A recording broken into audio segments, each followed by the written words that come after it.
The sign above Tony's grill buzzed faintly as dusk settled over the small town. Its red letters flickered on and off like a heartbeat struggling to keep rhythm, a cruel reflection of the restaurant's fate. Inside, Tony leaned against the counter, rag in hand, polishing the same spot he had cleaned 10 times already that day. The silence pressed down on him like a weight. Once upon a time, the grill had been the pride of the neighborhood, a place where families gathered after baseball games, couples shared milkshakes, and office workers crowded booths for lunch specials. Those days seemed like a lifetime ago. Now, the diner's faded booths sat empty, save for 2 older men at a corner table nursing their coffees out of loyalty rather than hunger.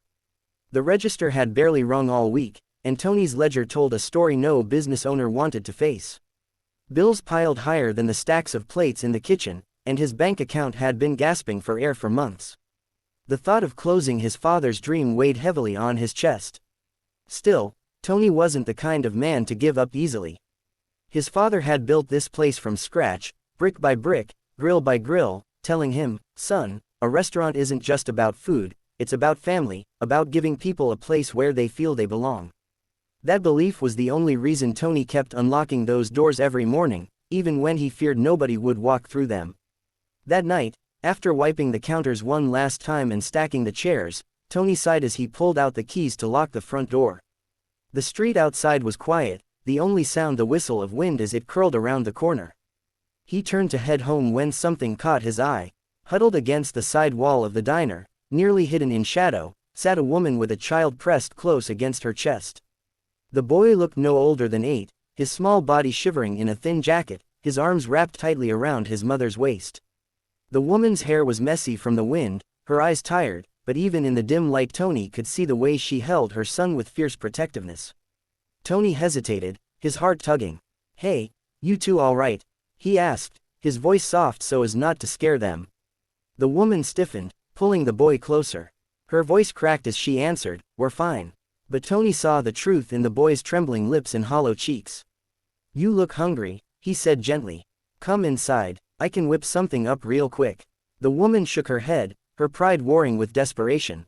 I don't have money." Tony gave a small smile, one that came more from kindness than cheer. "Then it's on the house.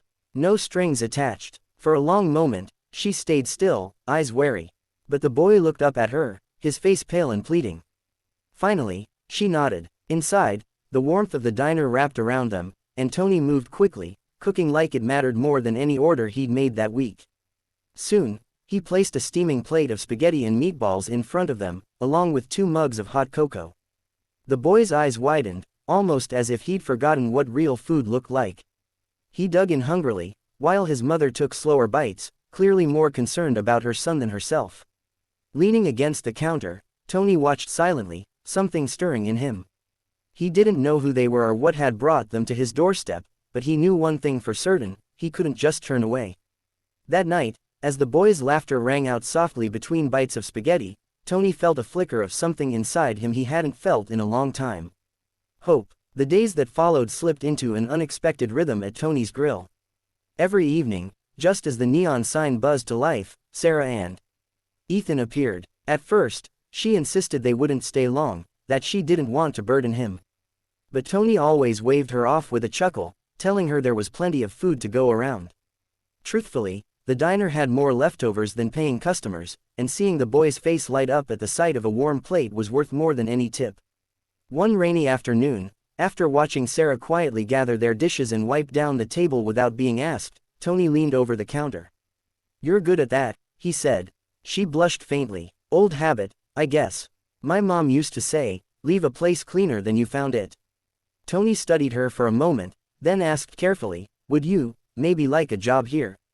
Just part-time, washing dishes, cleaning up, helping with tables.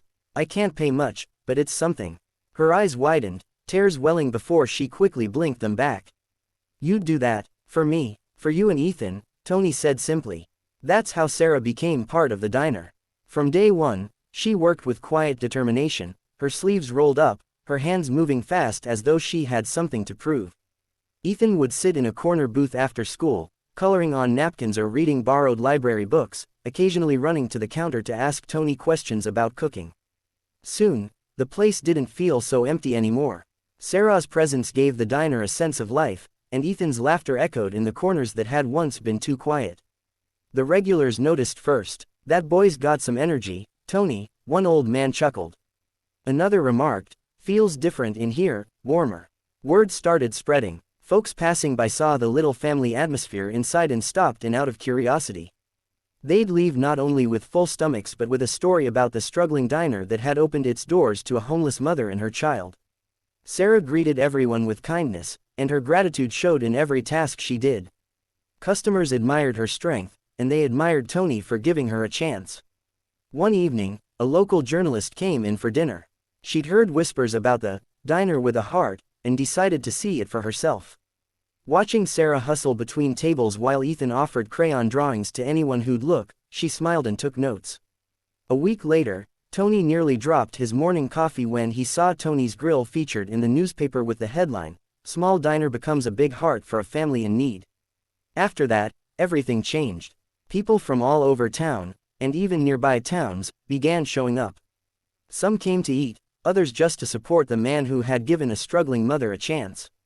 The cash register that had once sat silent now rang with steady life.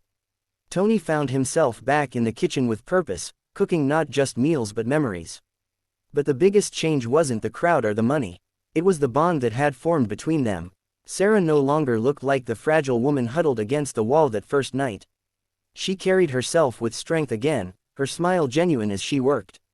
Ethan called Tony Uncle T, now, running behind the counter to help stir pancake batter or deliver napkins with a grin.